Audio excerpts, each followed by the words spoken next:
ವಿದ್ಯಾರ್ಥಿಗಳ ಮೇಲೆ ಪೆಲೆಟ್ ಗನ್ನ ಬಳಕೆ ಆರೋಪದ ಹಿನ್ನೆಲೆಯಲ್ಲಿ ರಾಹುಲ್ ಗಾಂಧಿಯವರು ಖುದ್ದು ಹಲ್ಲೆಗೊಳಗಾದಂತಹ ವಿದ್ಯಾರ್ಥಿಯನ್ನೇ ನಿಲ್ಲಿಸಿಕೊಂಡು ಒಂದಷ್ಟು ಸ್ಪಷ್ಟನೆಯನ್ನು ಕೊಡುವಂತಹ ಕೆಲಸವನ್ನ ಮಾಡಿದ್ರು. ಜೊತೆಗೆ ಕೇಂದ್ರ ಸರ್ಕಾರದ ವಿರುದ್ಧ ಪ್ರಧಾನಿ ನರೇಂದ್ರ ಮೋದಿ ಅವರ ವಿರುದ್ಧ ವಾಗ್ದಾಳಿಯನ್ನು ನಡೆಸಿದ್ರು. ಇನ್ನು ಜುಲೈ 20ರಂದು ದೆಹಲಿಯಲ್ಲಿ ಪ್ರತಿಭಟನೆ ಆಯ್ತಲ್ಲ, ತಮ್ಮ ಮೇಲಿನ ಹಲ್ಲೆಯ ಬಗ್ಗೆಯೂ ಕೂಡ ಪೊಲೀಸರು ಹೇಳಿಕೊಂಡಿದ್ದಾರೆ. ಪ್ರತಿಭಟನಾಕಾರರು ಯಾವ ರೀತಿ ಹಲ್ಲೆ ಮಾಡಿದ್ರು ಅನ್ನೋದು, ತಮ್ಮ ಮೇಲಿನ ದಾಳಿಯ ಭೀಕರತೆಯನ್ನು ಅಧಿಕಾರಿಗಳು ಕೂಡ ಬಿಚ್ಚಿಟ್ಟಿದ್ದಾರೆ. ಎಸಿಪಿ ವಿವೇಕ್ ಭಟ್, ಎಸಿಪಿ ರೋಹಿತ್ ಅವರು ಹೇಳಿಕೆಯನ್ನು ಕೊಟ್ಟಿದ್ದಾರೆ.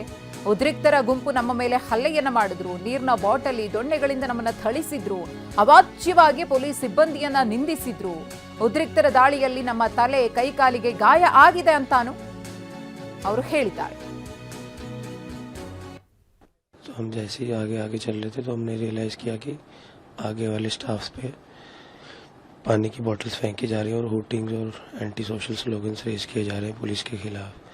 तो जैसे ही थोड़ी सी वहाँ पे हमारी पुलिस की स्टाफ आगे पीछे हुए, कुछ ने अपनी जान बचा के आगे हो गए और उनमें से एक को भीड़ ने ओवर पावर कर लिया। उसके सिर से खून निकल रहा था और पूरा मुंह खून से सन गया था। तो उसको वहाँ से रेस्क्यू करने के लिए मैंने इंटरवीन करने की कोशिश की। उसको 1-2 मीटर आगे भी लाए हम, बट भीड़ बहुत ज़्यादा थी, बहुत ज़्यादा उग्र थी। उन्होंने मेरे को भी ओवर पावर कर लिया। जब तक मैं खड़ा था तब तक सिचुएशन फिर भी ओके थी। भीड़ इतनी ज़्यादा उग्र थी, उन्होंने मुझे गिरा दिया और उसके बाद फिर हर मोमेंट पे बॉडी इम्पैक्ट्स चालू हो गए। इसमें लात थे, घूसे थे, डंडे थे, इवन नुकीली ईंटें भी थी। इस दौरान खूब सारी गंदी गंदी गालियाँ दी गई। पुलिस वालों को स्पेशली टारगेट करते हुए उनको आइसोलेट किया गया और उनके ऊपर हमला किया गया। एंड में तो ऐसा हो गया था कि एक तरफ ग्रिल थी और बाकी तीनों तरफ उग्र भीड़ थी। तो इतना होश था कि मैंने ये सोचा कि ग्रिल पे अपना सिर ना लगे, तो वहाँ अपने हाथ अड़ा दिए। मैम, हम 8 सवा 8 के आसपास Regal cinema outer circle clone place पे मैं और एसीपी विवेक भगत सर अपनी ड्यूटीज़ कर रहे थे।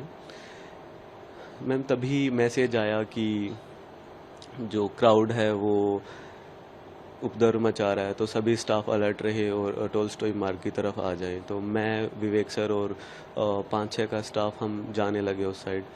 तो जब हम संसद मार्ग पे पार्क होटल के आसपास जब पहुँचे तो तभी उन लोगों ने हमारे ऊपर बोटल्स फेंकना स्टार्ट कर दिया, फिर पत्थर फेंकना स्टार्ट कर दिया। Then they started shouting that कि मारो इन्हें मारो।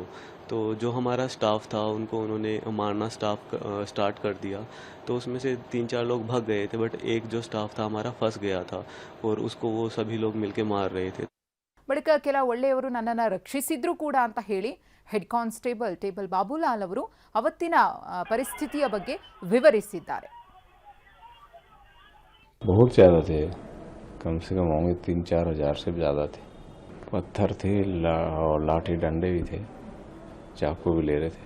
पता नहीं कहाँ, उन्हीं में से कोई अच्छे लोग भी थे, उन्होंने बचाया। नहीं तो ऐसे धुन दिया आटे की तरह, वो सर फोड़ दिया, हाथ तोड़ दिया। सर में भी ग्रेवियस इंजरी है। भीड़ तो मैम दिन से ही थी, काफ़ी भीड़ थी और शाम को तो और एग्रेसिव हो गए थे लोग।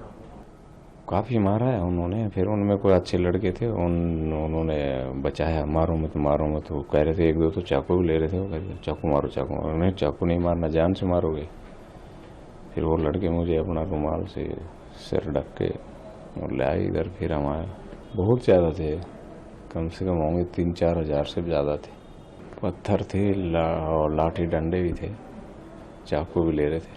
पता नहीं कहाँ, उन्हीं में से कोई अच्छे लोग भी थे, उन्होंने बचाया। नहीं तो ऐसे धुन दिया आटे की तरह, वो सर फोड़ दिया, हाथ तोड़ दिया। सर में भी ग्रेवियस इंजरी है। भीड़ तो मैम दिन से ही थी, काफ़ी भीड़ थी और शाम को तो और एग्रेसिव हो गए थे लोग। काफ़ी मारा है उन्होंने। फिर उनमें कोई अच्छे लड़के थे, उन्होंने बचाया, मारो मत मारो मत। वो कह रहे थे, 1-2 तो चाकू भी ले रहे थे। वो कह रहे थे चाकू मारो चाकू मारो। नहीं, चाकू नहीं मारना, जान से मारोगे। फिर वो लड़के मुझे अपना रुमाल से सिर ढक के ಮತ್ತಷ್ಟು ಮಾಹಿತಿಯನ್ನು ಕೊಡ್ತಾರೆ ನಮ್ಮ ಪ್ರತಿನಿಧಿ ಹರೀಶ್ ಗಮನಿಸ್ತಾ ಇದ್ದೀವಿ. ಒಂದು ಕಡೆ ಪೊಲೀಸರಿಂದ ಹಲ್ಲೆಗೊಳಗಾದಂತಹ ವಿದ್ಯಾರ್ಥಿಗಳು ಯಾವ ರೀತಿಯಾಗಿ ಅವತ್ತಿನ ದಿನದ ಪರಿಸ್ಥಿತಿ ಇತ್ತು, ಹೇಗೆ ತಾವು ಹಲ್ಲೆಗೊಳಗಾದ್ವಿ ಅನ್ನೋದನ್ನ ಹೇಳಿದ್ರು. ರಾಹುಲ್ ಗಾಂಧಿಯವರು ಕೂಡ ಒಬ್ಬ ವಿದ್ಯಾರ್ಥಿಯನ್ನ ಕರೆತಂದು ಪ್ರತ್ಯಕ್ಷವಾಗಿ ಆತನ ಮೇಲೆ ಆದಂತಹ ಅಟ್ಯಾಕ್ ಬಗ್ಗೆ ಮಾತನಾಡಿದ್ರು. ಮತ್ತೊಂದು ಕಡೆ ಪೊಲೀಸರು ಕೂಡ ಹೇಳ್ಕೊಳ್ತಾ ಇದ್ದಾರೆ ಅವತ್ತು ವಿದ್ಯಾರ್ಥಿಗಳು ತಮ್ಮ ಮೇಲೆ ಯಾವ ರೀತಿ ಹಲ್ಲೆಯನ್ನ ಮಾಡಿದ್ರು ಅಂತ ಹೇಳಿ.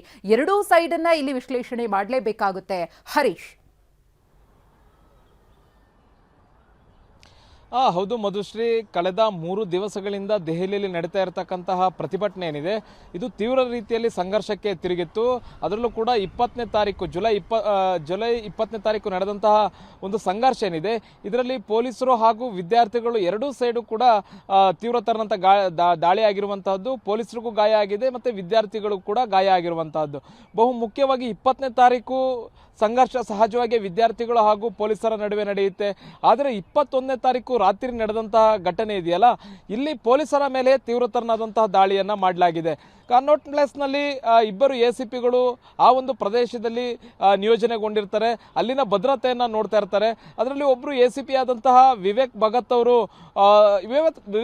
ಅವರಿಗೆ ಸುಮಾರು 8:15ಕ್ಕೆ ಕರೆ ಬರುತ್ತೆ, ಇಲ್ಲಿ ವಿದ್ಯಾರ್ಥಿಗಳು ಬಂದು ದಾಂಧಲೆಯನ್ನು ಮಾಡ್ತಾ ಇದ್ದಾರೆ ಅಂತ.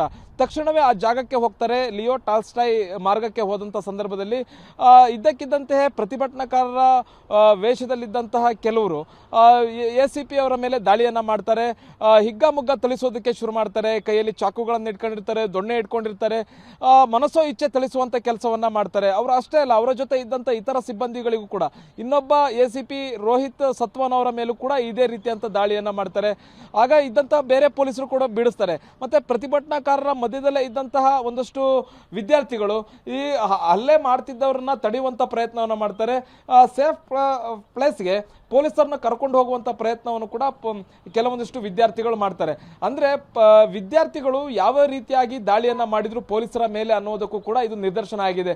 ಯಾಕಂತಂದ್ರೆ ಇಡೀ ದೆಹಲಿಯಾದಂಥ 3-4 ದಿವಸಗಳಿಂದ ಆದಂತಹ ಸಂಘರ್ಷ ಏನಿದೆ, ಈ ಸಂಘರ್ಷದಲ್ಲಿ ಸುಮಾರು 150ಕ್ಕೂ ಹೆಚ್ಚು ಪೊಲೀಸರಿಗೆ ಗಾಯಗಳಾಗಿರುವಂತಹದ್ದು. ವಿವಿಧ ಆಸ್ಪತ್ರೆಗಳಲ್ಲಿ ದಾಖಲಾಗಿ ಚಿಕಿತ್ಸೆಯನ್ನ ಪಡೀತಾ ಇದ್ದಾರೆ. ಇದರಲ್ಲಿ ಅರೆ ಸೈನಿಕ ಪಡೆಯ ಸಿಬ್ಬಂದಿಗಳು ಕೂಡ ಗಾಯ ಆಗಿರುವಂತಹದ್ದು. ದೆಹಲಿ ಪೊಲೀಸರಿಗೂ ಕೂಡ ಗಾಯ ಆಗಿದೆ. ಗುಂಪಾಗಿ ನುಗ್ಗಿ ಒಬ್ಬೊಬ್ಬ ಪೊಲೀಸರನ್ನ ಹಿಡ್ಕೊಂಡು ಸಿಕ್ಕಾಬಟ್ಟೆ ದಾಳಿಯನ್ನ ಮಾಡಿರುವಂತಹದ್ದು. ಕೆಲವು ಪೊಲೀಸರಂತೂ ಸಿಕ್ಕಾಬಟ್ಟೆ ಅಸ್ವಸ್ಥರಾಗಿದ್ದಾರೆ, ನಿತ್ರಾಣರಾಗಿದ್ರು. ಅವ್ರನ್ನ ಆಸ್ಪತ್ರೆಗೆ ದಾಖಲಿಸಿ ಚಿಕಿತ್ಸೆಯನ್ನು ಕೊಡಲಾಗ್ತಿದೆ. ಈಗ ಆಸ್ಪತ್ರೆಯಲ್ಲಿದ್ದಂತಹ ಕೆಲವು ಪೊಲೀಸ್ ಸಿಬ್ಬಂದಿಗಳು ತಮಗೆ ಅವತ್ತಿನ ದಿವಸ ಏನಾಯ್ತು ಅನ್ನುವಂಥದ್ದನ್ನ ಎಳೆಯಾಗಿ ಬಿಡಿಸಿಟ್ಟಿದ್ದಾರೆ. ಅಂದ್ರೆ 21ನೇ ತಾರೀಕು ರಾತ್ರಿ ಕನ್ನೌಟ್ ಪ್ಲೇಸ್ನಲ್ಲಿ ಹಿಂಗೆ ಭದ್ರತೆಯ ವಿಚಾರವನ್ನ ನೋಡ್ಕೊಳ್ತಾ ಇರತಕ್ಕಂಥ ಸಂದರ್ಭದಲ್ಲಿ ಟಾಲ್ಸ್ಟಾಯ್ ಮಾರ್ಗಕ್ಕೆ ಜಂತರ್ ಮಂತರಿಂದ ನೇರವಾಗಿ ವಿದ್ಯಾರ್ಥಿಗಳ ಗುಂಪು ನುಗ್ಗಿ ಬರುತ್ತೆ. ಅಲ್ಲಿ ಪೊಲೀಸರು ತಡೆಯಲಿಕ್ಕೆ ಹೋದಂತ ಸಂದರ್ಭದಲ್ಲಿ ಪೊಲೀಸರ ಮೇಲೆ ಹಿಗ್ಗಾಮುಗ್ಗಾ ದಾಳಿಯನ್ನ ಮಾಡ್ತಾರೆ. ಅಲ್ಲಿ ಸುಮಾರು 5 ಪೊಲೀಸ್ ಸಿಬ್ಬಂದಿಗಳಿಗೆ ತೀವ್ರತರನಾದ ಗಾಯಗಳಾಗುತ್ತೆ. ಅಲ್ಲಿ ಇನ್ನಿತರ ಪೊಲೀಸ್ ಸಿಬ್ಬಂದಿಗಳು ಅವ್ರನ್ನ ಬಿಡಿಸ್ಕೊಳ್ಳುವಂತ ಪ್ರಯತ್ನವನ್ನ ಮಾಡ್ತಾರೆ. ಹೇಗಾಯ್ತು ಘಟನೆ ಅನ್ನುವಂಥದ್ದನ್ನ ಕೆಲವು ಪೊಲೀಸರು ಎಳೆಯಾಗಿ ವಿವರಿಸಿರುವಂತಹದ್ದು. ಮಧುಶ್ರೀ, ಧನ್ಯವಾದ ತಮ್ಮ ಮಾಹಿತಿಗಾಗಿ ಹರೀಶ್.